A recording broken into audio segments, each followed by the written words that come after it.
Hi everyone, today I've got a really fun and cute pop-up card. So this is one that you can actually adapt for different size and shape cards as well. I'm going to be using a brand new product from Creative Craft Products that I think you're going to absolutely love, and there's so many different ways that you can use it too. So these are the two items that I'm going to be focusing on, and these are brand new, part of a collection. So with the arched pop-up, you're also going to get some different shaped pop-ups as well available in the range. You can buy everything individually or you can buy them as bundles. And then I'm going to be using a stamp and die set with it. This is You're So Fly, and it's really cute little ditzy birds and bees and dragonflies and all the other little bits that you need to go along with those to create a scene. So rather than just using the arched pop-up as a simple pop-up on its own, I thought let's put it inside of a card. So I'm going to be using a 5x7 card base. I've got my mats and layers already cut and ready, but I thought, well, let's put it so that hopefully when you open the card, it pops up and then it will close flat. Now, I've not tried this yet. I've cut everything out ready and I'm hoping it's going to work. Fingers crossed, let's craft along and see how it goes. So the first thing I need to do is create my background in my card, and I've got these old papers from my Textures Wildflowers collection. These were pattern papers, so they've got the green and the blue, but I think you could create a background similar to this quite easily using inks and watercolours. And I've matted them onto black cardstock to go in the middle of the card like this. I'm going to be using both panels and decorating both, because this is going to be something where the decoration, the main focus, is going to be in the centre. So as you open the card, it will be just here. So I want to utilise the entire spread of the open card. Now you notice I've actually used black for my mats and layers around my pattern paper. There's a good reason for this. Some of the other elements of the card are going to have black. So for example, I've done some stamping. You can see those little pieces here. They are all stamped with a black ink. So I thought, well, actually, let's bring in the black mats and layers, and this way we sort of bring everything together, give it almost a cartoon look, kind of animated look with the black outlines. But really nice and fun and laid back. I've kept the green to the centre, fading out to pale blue. So that's the inside of my card base for now, set up and ready. I'll just pop that to the side. I am going to also put another of these sheets of cardstock on the front. This is a slightly smaller panel because it was a portrait cardstock that I wanted to use, and I wanted to keep it with the green at the bottom and the sky blue at the top. So slightly smaller than the ones on the inside, and that will just bring that together too. So I'll pop that to the side and we'll come back to that in a little while. I'm going to be using bookbinding glue from Creative Craft Products also. This is my go-to glue for anything papercraft. So from the arched pop-up box, I have cut a number of pieces, and I've gone with lots of different shades of green. So I have cut the main large arch and the two slightly smaller mats and layers. Again, I've gone with the black for one of the mats and layers and then white, and I'm going to do some inking onto this. I've then also got two side panels. So you get a choice of these. If I just show you the pack, I've used the larger ones, but you do have smaller ones that you could use also. And this is going to bring our arch forward and allow us to attach all of these panels here that I've cut out. Now I've gone from dark green through to mid green and to the lighter greens, and these are all going to stagger behind the front of the archway, and it's going to create depth, and you'll see how I mean as I put this together. So the first thing I need to do is just add some inking. I just wanted to add a touch of blue to this arched panel, this white one, just because I thought otherwise being just plain white, it was a little bit too plain. So a bit of blue to the bottom. This is Distress Oxide in Speckled Egg. So blending that up, and I'm happy for that to go up to white to sort of nothing, to fade out to nothing, but I just didn't want it completely bare white. So there we go. And what I tend to do, so see that's faded up to white at the top there. What I tend to do is then give that a little bit of a spritz with some water, and I've got a new water bottle. This one is again Creative Craft Products, another fantastic brand from Craft Slash. and this is the continuous water spray bottle, but it also does brilliant splats. So it's really good at creating great little splatters if you just depress the trigger very gently. If you pull it down fully, you get a nice long continuous spray of water. So just letting that water sit on the inking there just for a moment and then lift that off. And although it's extremely subtle, it's given me a speckled look to my inking, which is just what I wanted. Very, very subtle, but perfect. So I'm now going to glue these 3 layers together. Now, before I construct these other pieces, what I want to do is bring these greens in a little more harmoniously with the green that's in the pattern paper here. So I've chosen to go with Mowed Lawn in the Distress Oxide range, and I'm just going to brush this green around the edge of everything. So just a tiny bit. I'm not going in too much, I'm just flicking on the edges. And one way to get ink only on the very edges of your panel is, rather than to ink blend your brush down, is to flick upwards from the underneath up. So we're only catching the very edge. And I'll do the same on all of these panels. So what I've got here is the one solid panel. This is intended to go at the front of your arch, your pop-up arch. So this is a plain solid piece with 2 score lines at either end. So you'll notice there's a tab there and there's a tab there. Now I'm also going to ink these tabs too, because this is what you'll see. There we go. Now that green will work a little bit better along with the pattern paper, and I'm going to do the same with these. So this one is the grass, so again I'm just going to ink all around and the tips of the grass there too.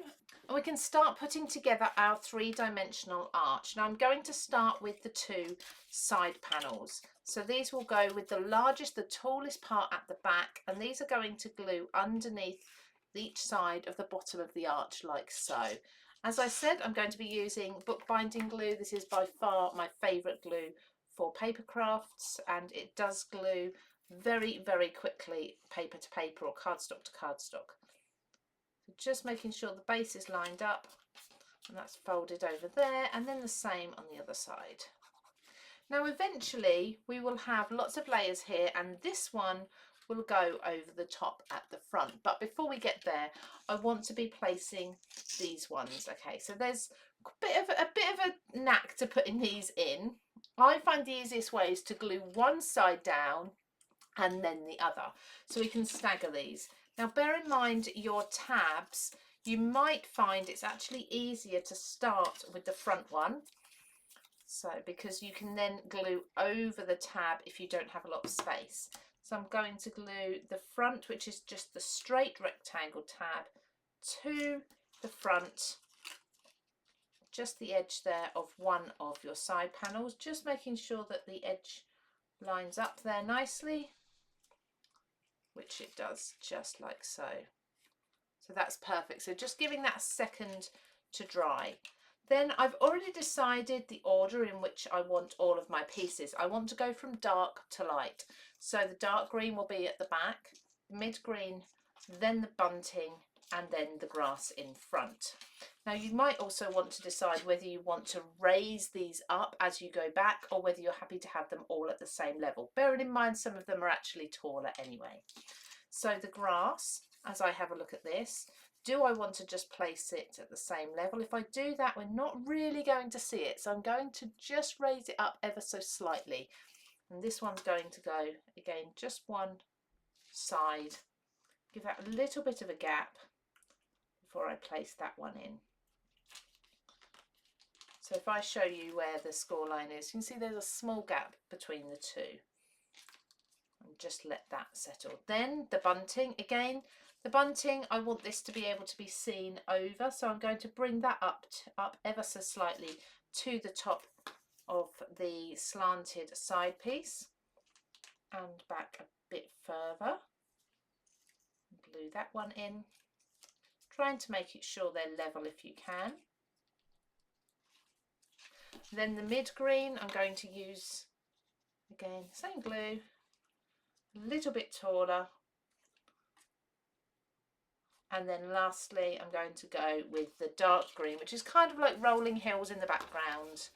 glue to the tab, and put this one much further back and higher up there. Okay, now very gently, if we turn these over, you can see the scene that we're starting to build, but we now need to glue all of these pieces onto this side.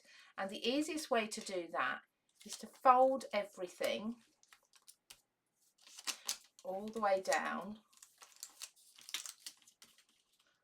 There we go, just making sure that's as it is. And then glue the tabs and attach this one. Okay, so make sure that's all nice and level and you're happy with everything. Wet glue to each of the tabs. Trying to make sure you only keep that to the tabs, nowhere else. Fold over this right hand side and that should pick those tabs up. Now, being a wet glue, it's not instantly going to adhere, but it won't take long.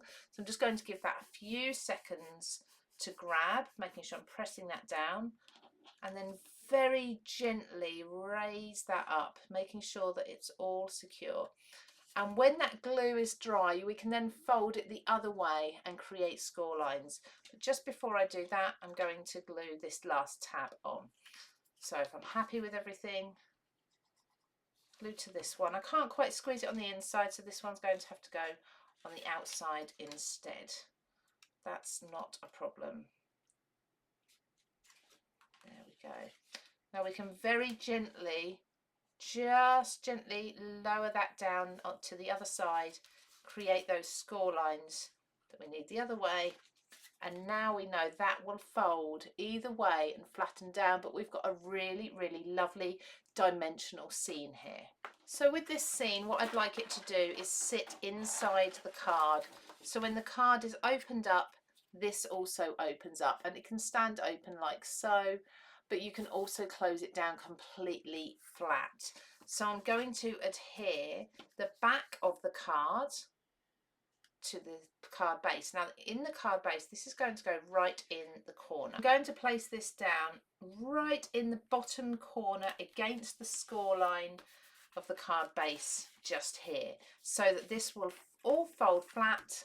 But then as it opens up, I'm going to now adhere this side panel to the card. So just putting glue here, and this is what I mean about making sure you ink everywhere so that you can see the green inking whatever happens, because it's dimensional. Press the front of your card into that glued part, gently lift that up, bearing in mind that glue might still be taking a moment to dry and adhere, and you can see your scene starts to lift up. Isn't that fun? Now this will also open all the way this way too, so we can still do things like stamping in this if we want to, and of course add lots of embellishments, which I definitely want to. So now for decorating inside, and as I say, I have stamped lots of the images in black ink onto white cardstock, and these are all the pieces from here, minus of course the stamped sentiments I've put just because on this, but otherwise I haven't used the sentiments. Now you do have a few dies in here to cut out some of the images, but most of these I used my alcohol inks. I coloured in what I wanted to, and then I hand cut them, and I actually enjoy fussy cutting. It takes a little while, but I think it's really worth it. Just using the last couple of pieces to decorate the front as well, just so everything coordinates. And then when you open this up, you've got this lovely display of imagery, all different birds. Now this, it looks as if everything's stemming, because you've got one bird flying from this direction towards the bumblebees, this bird is coming from this direction towards the birdhouse, so it looks like everything's stemming from here. Now I also want to just lastly add a sentiment, and I'm going to be using this set again, Creative Craft products, and because we've got here grateful for you, and just because, I think the perfect sentiment here is friendship isn't a big thing, it's a million things. Now I thought about having that with the frame on there, but I think the frame's a bit much, so I'm actually going to mask that off and just stamp the wording instead. This to sit, just looking at the wording, as I say, not the frame. That's about right, and pick that up. Now I'm using the Creative Craft Products stamp platform as well. This is a new one that has the alignment tool on it. And what I'm going to do here is now use my low tack tape, and I'm just going to go around the edge of that text where the border is, and it's a beautiful scroll border, but I just don't want to use it. I don't really want the blockiness of it in this card. So then I'm going to use the black, and I've got VersaFine Clair here, and I'm going to stamp all over, making sure I'm getting all parts of the letters. And now just carefully remove my tape, making sure not to stick my fingers in it if I can help it. I am very clumsy and I do tend to get very mucky fingers very easily. Put that straight in the bin and then come back to my stamp platform. Hopefully the card hasn't moved at all, and I can press this down. I'm just lifting that up, and as you can see, we've got the perfect sentiment there, but without the frame, and I think that looks so much better. There we go. So there is a fun card that's very easy for you to make with an interactive feature on the inside using the brand new pop-up cards from Creative Craft Products. Now this is not the only shape, there are other shapes available. So there is a hexagon box that you could do a similar effect with. There's also some pop-up boxes that are just square or rectangle, so have a look at the designs available. I'll make sure they're linked down below for you, and have some fun creating these layered and dimensional scenes using the new stamps and dies as well. So there's other themes too. So there's one with weddings on, for example, so love and birthdays and all these different images and words that you can be using. Hope you've enjoyed this card tutorial, and I will see you again very soon for another one on my YouTube channel. Don't forget to subscribe if you haven't done already. Take care everybody, and have a lovely day.